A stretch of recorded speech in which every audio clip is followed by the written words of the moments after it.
ખેડા જિલ્લા દૂધ ઉત્પાદક સહકારી સંઘની ચૂંટણી પહેલા વાતાવરણ ગરમાયું. દૂધ મંડળીના ચેરમેન, સેક્રેટરી અને સભાસદો ફાગવેલ ખાતે ભેગા થયા. વીર ભાથીજી મહારાજના કર્યા દર્શન. ફાગવેલથી બાલાસિનોરના વીરપુર રેલી સ્વરૂપે જવા રવાના થયા. સેંકડો ગાડીઓના કાફલા સાથે તમામ દૂધ મંડળીના હોદ્દેદારો થયા રવાના. દૂધ મંડળીના સેક્રેટરી, ચેરમેન અને ખેડૂતો રેલી સ્વરૂપે વીરપુર જવા રવાના. આશરે 400 જેટલી ગાડીઓ આ રેલીમાં જોડાઈ. આ રેલીનું આયોજન માતરમાં પૂર્વ ધારાસભ્ય કેસરી સિંહ દ્વારા કરવામાં આવ્યું છે. બાલાસિનોરના વીરપુર ખાતે ખેડા જિલ્લા દૂધ ઉત્પાદક સહકારી સંઘના સત્તાધીશો દ્વારા ખરીદેલી જમીનને લેશે આ તમામ લોકો મુલાકાત. આ જમીનમાં વ્યાપક પ્રમાણમાં ભ્રષ્ટાચાર થયો હોવાના પૂર્વ ધારાસભ્ય કેસરી સિંહ દ્વારા કરવામાં આવ્યું છે આક્ષેપ. ખેડા, આણંદ અને મહીસાગર જિલ્લાના ખેડૂતો પણ આ રેલીમાં જોડાશે. અગાઉ સાધારણ સભામાં કરેલા ઠરાવો સાથે અન્ય પડતર માંગણીઓ પૂર કરવા છે માંગણી.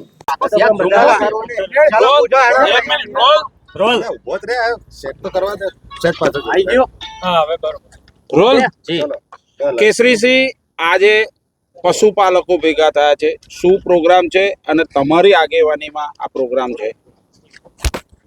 અમૂલ ડેરી નો આ વિષયની અંદર 27/9/2024 દિવસે અમૂલ ખાતે સાધારણ સભાની અંદર 1258 દૂધ મંડળીના તમામ ચેરમેનોનો એક જ અવાજ હતો કે અમૂલની અંદર પશુપાલન કરતા હોય, એમનો દીકરો હોય કે દીકરી, ભણેલા ગણેલા લાયકાત પ્રમાણે એમને નોકરી મળે, એમની અમારી માગણી હતી.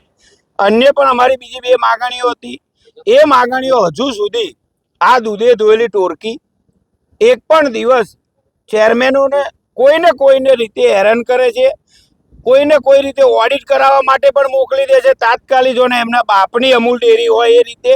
એટલે અમારા તમામ 1258 ડેરીના ચેરમેનો આજે ભાથીદાદાના ફાગવેલ ધામે દર્શન કરી અને વીરપુર ગામે અમૂલ ડેરી દ્વારા 40,000ના ગુંઠો જમીન અને 4 લાખ રૂપિયાના ભાવે જ્યારે આ જમીન ખરીદી છે, એવો ભ્રષ્ટાચાર કર્યો છે, ત્યારે અમે તમામ 3 જિલ્લાના ચેરમેનો એ જમીન જે ખરીદી છે એ જમીન સ્થળ તપાસ આજે કરવાના છીએ. ત્યારે અને તમામ મારા 3 જિલ્લાના ચેરમેનો, અમારા સૌ આગેવાનો અને તમામ સમાજ સાથે છીએ. ત્યારે આવનારા દિવસોની અંદર આ દૂધે ધોયેલી ટોરકી છેલ્લા 10 વર્ષથી લોકોને, અમારા પશુપાલકોને કોઈને કોઈ રીતે હેરાન કરી રહે છે. ત્યારે આ વખતની ચૂંટણીની અંદર લીલા તોરણે તમામ જેને પશુપાલકોનું લોહી ચૂસ્યું છે તમામે ઘેર જશે એવું નક્કી છે.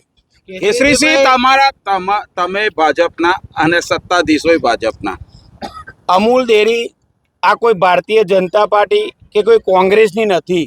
આ તો એક એમને જોડી બેહાડેલું છે કે ભાઈ કેસરીસિંહે વિરોધ કર્યો, પણ કેસરીસિંહ લિંબાસી દૂધ મંડળીના ચેરમેન તરીકે વિરોધ કરે છે. હું કોઈ પાર્ટીના ધારાસભ્ય તરીકે વિરોધ નથી કરતો.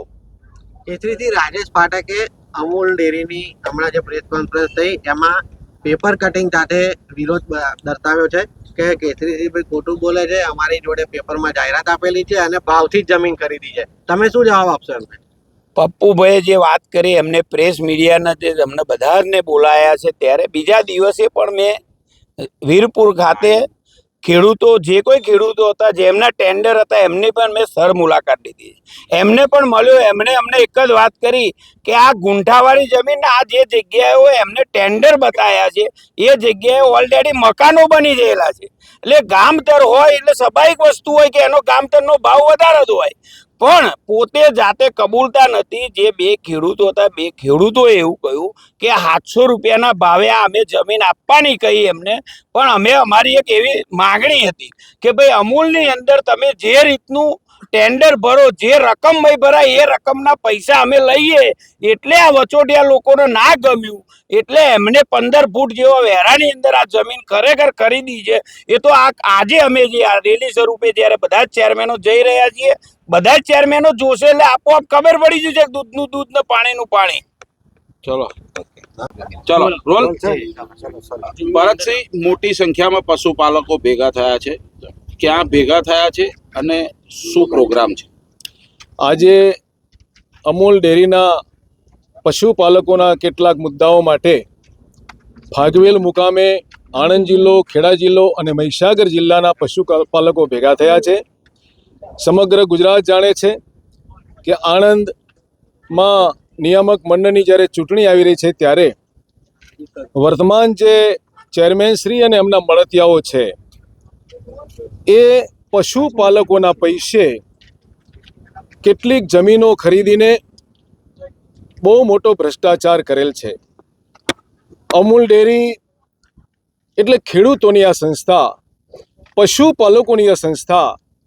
પશુપાલક રાત દિવસ મહેનત મજૂરી કરીને ગામડાઓમાં મહેનત કરીને અમૂલ સુધી દૂધ પહોંચાડે છે.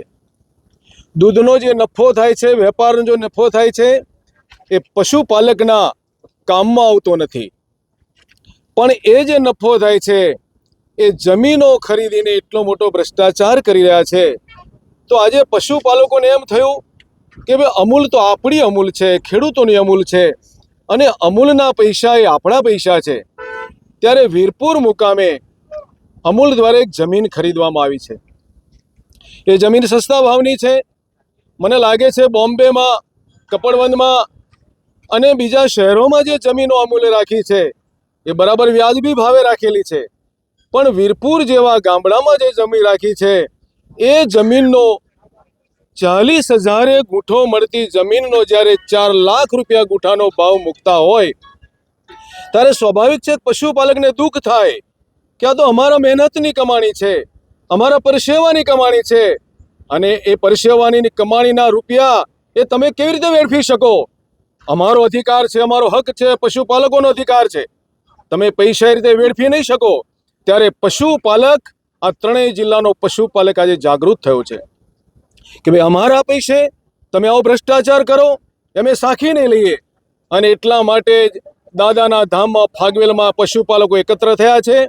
અને અહીંયાથી રેલી સ્વરૂપે અમે વીરપુર જઈશું, એ જગ્યાઓ પર જઈશું, અને ત્યાં આગળ પશુપાલકોનો એક માર્ગદર્શક સેમિનાર પણ છે, એનું પણ આયોજન કર્યું છે. ત્યારે સમગ્ર પશુપાલકો અહીંયા ભેગા થયા છે. ત્યારે સાચી વાતને ઉજાગર કરવા માટે, અમૂલને બચાવવા માટે, ભ્રષ્ટાચારીઓને ખુલ્લા પડવા માટે અમારું આહવાન થયેલું છે, અભિયાન છે. અને આ રેલી સ્વરૂપે અમે આગળ વધવાના છીએ વીરપુર તરફ જવા માટે. જય સહકાર, જય ભાથીજી મહારાજ. Okay, role. રાજેન્દ્રસિંહ, આજનો પ્રોગ્રામ શું કહેશો? મેઇન પ્રોગ્રામ તો આજે 27/9/2024થી આ લડત શરૂ થઈ છે. ખેડા મહીસાગર જિલ્લાના 27/9/2024ના રોજ સામાન્ય સભામાં આ જ સભાસદોએ, આ જ ખેડૂત મિત્રોએ સામાન્ય સભામાં અનેક પ્રશ્નો કર્યા હતા કે આ જિલ્લાના દીકરા દીકરીને જ નોકરી લેવા, સરકારી પ્રતિનિધિ ના મૂકવા જોઈએ, એવા અનેક પ્રશ્નો હતા.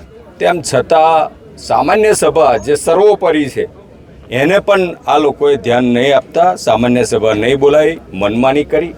ત્યાર પછી અહીંયા આજે સમગ્ર ખેડા અને મહીસાગર જિલ્લાના તમામ ચેરમેનશ્રીઓ, કમિટી સભ્ય અને સહકારી આગેવાનો એ નક્કી કર્યું કે વીર ભાથીજી મહારાજના દર્શન કરી અને વીરપુર મુકામે જે જમીનનો મુદ્દો છે કે જમીનના ભાવ વીરપુરમાં શું હોવા જોઈએ ને શું ભાવે ખરીદી છે એ સ્થળ મુલાકાત માટે જઈ રહ્યા છે. તો રિયલાઇઝ ખરેખર ખેડા આણંદ મહીસાગર જિલ્લાના ચેરમેનો થશે કે આ જમીન વીરપુર મુકામે, આ બધા જ જાણીએ છીએ કે આણંદનો ભાવ વીરપુરમાં લેવાય ત્યારે એના ભ્રષ્ટાચાર ચોક્કસ આંખે વળગે. એ સભાસદોને, ગરીબ મિત્રો જે બધા ભેગા થયા છે એને ખરેખર ત્યાં રિયલાઇઝ થવા માટે બતાવવામાં જઈ રહ્યા છે.